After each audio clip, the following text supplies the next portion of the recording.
Hello, I'm Annette Young and welcome to the 51%.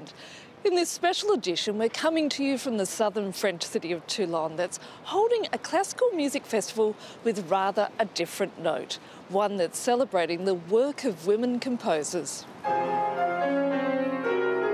Classical music is still very much a man's world, even in the 21st century, and there are a myriad of factors as to why this is the case.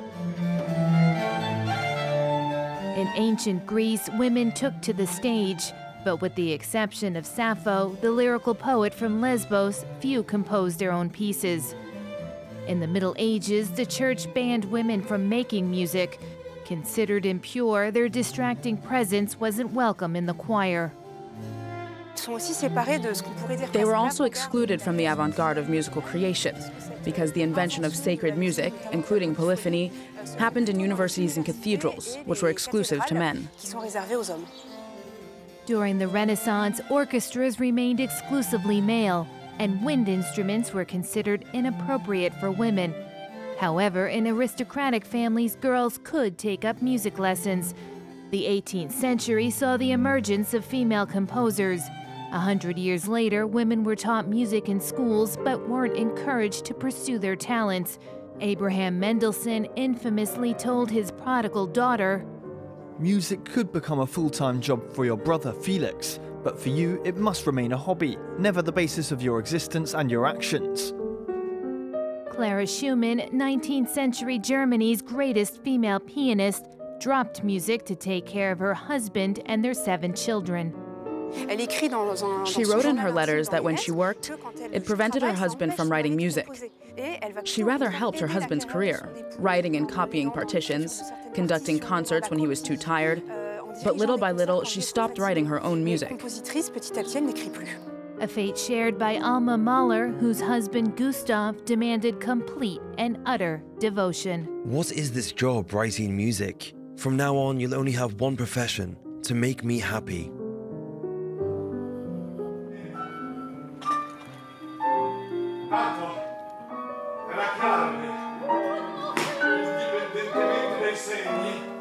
Now here's a staggering statistic. With more than 1,400 classical music concerts performed across the globe last year, would you believe only 76 included a piece composed by a woman? You certainly understand the need for a festival such as this one, which is aptly entitled A Feminine Presence. The event not only becomes a voyage of discovery for the concertgoers, but also for the performers themselves, such as Spanish pianist Judith Jauregui.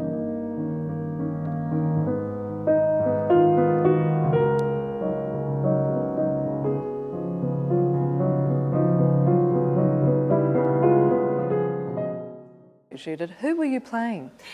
I was playing Amy Beach, one of her sketches for piano. And who was she? Because I don't think many of us know anything about her as a composer. No, actually, it's a shame because she was the big pianist of America at the beginning of 20th century and also one of the biggest composers of the time. And what happened to her? Why is it that we don't know anything about her? Well, actually, when she was in the middle of the career, because she started very young, I think that when she was 7 years old or 8 years old, she was already on stage. And she started to compose at the age of 4. But she married a man that was not very happy to have her on stage. And he said to her that she could play just 2 concerts per year and just for benefit things. But he allowed her to compose. So this is why we have these wonderful compositions. Now, you've spent the last few months working with such compositions by female composers. What has the experience been like?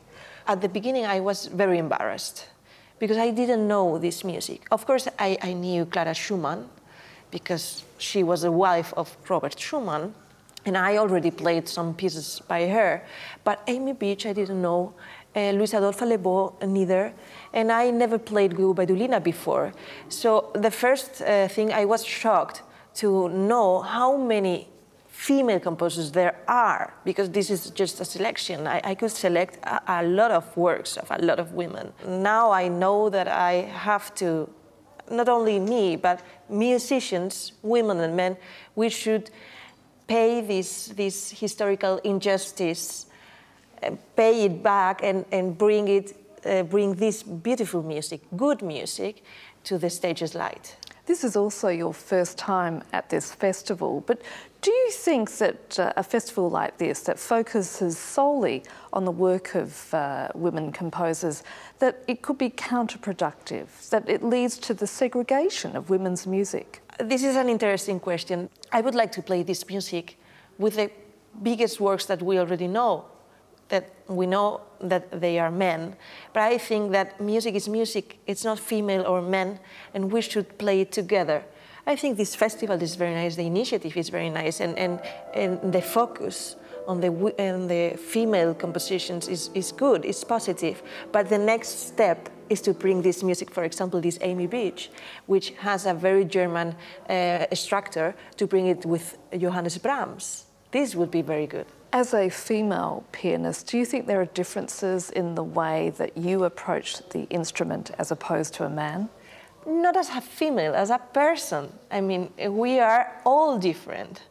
And you know, when I was in the school, I remember my professor, who was a very nice person, but once he stopped and said, "Oh, Judith, you know, you are playing like a man."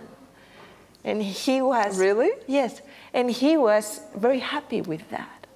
And sometimes when you get a comment like, "She's very feminine," they don't say in a very positive way, because the man is the serious one, the powerful one, and the women, you know, we have some mental problems sometimes. And no, we all are different.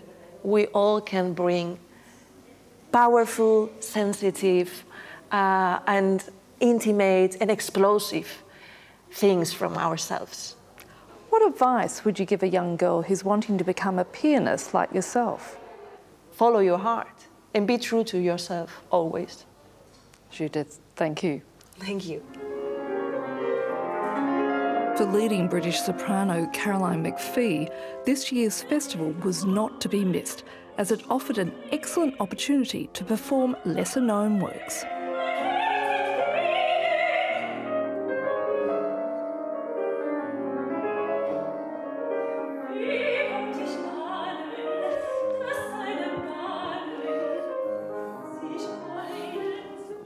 Caroline, thanks for your time.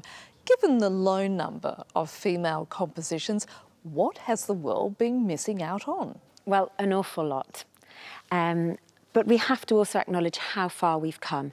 So I was singing some pieces by Clara Schumann yesterday. That was a completely different time. Now female composers are being more and more acknowledged and programmed more often, but we've still got an awful long way to go. But when you see the appalling lack of female representation in your domain, it's sort of a scenario you'd normally associate with science and technology, certainly not with the arts. It's a shame that there aren't more women, especially at the head of the industry, for example, heads of opera houses. And that is something that has to change. And I think there are all kinds of initiatives that can be undertaken in order to ensure that this is made a reality. And what would those initiatives be? I think that there needs to be some kind of certificate, some kind of process that organisations have to undergo in order to ensure that they have diversity, that they have a certain number of women being represented at high levels in the industry. I really do think it's no coincidence that most directors of opera houses, for example, are male, and there's very little programming of female works, for example. There are initiatives that are in existence already, for example, this festival, but I think something needs to be put in place on a national and political level. So you think the approach needs to be more aggressive? Do we need to see, say, quotas, for instance? I don't know about the word aggressive, because I must also say that I have worked with some incredible male colleagues, and I have a lot of respect for the male directors and head of opera houses that I've worked with. I think that there is something that a female can bring that is quite different to what a man can bring in these positions. And I just think that our world could be more open to women without being too dictatorial in its approach. So is the public appetite changing? Are people more willing these days to hear a woman's voice? I think so. I think so. And I think it has to be a very balanced opinion. And I think it has to appreciate what male colleagues can and do bring to the industry, and how we can work better together. I think there's an incredible amount of competition in the industry, and as soon as you start to criticise it in some kind of way, then you might be perceived as being difficult and a diva. But actually, a lot of what we're asking for is just a better approach, a healthier approach to the industry that's inclusive and generous. Caroline, thank you so much. Thank you.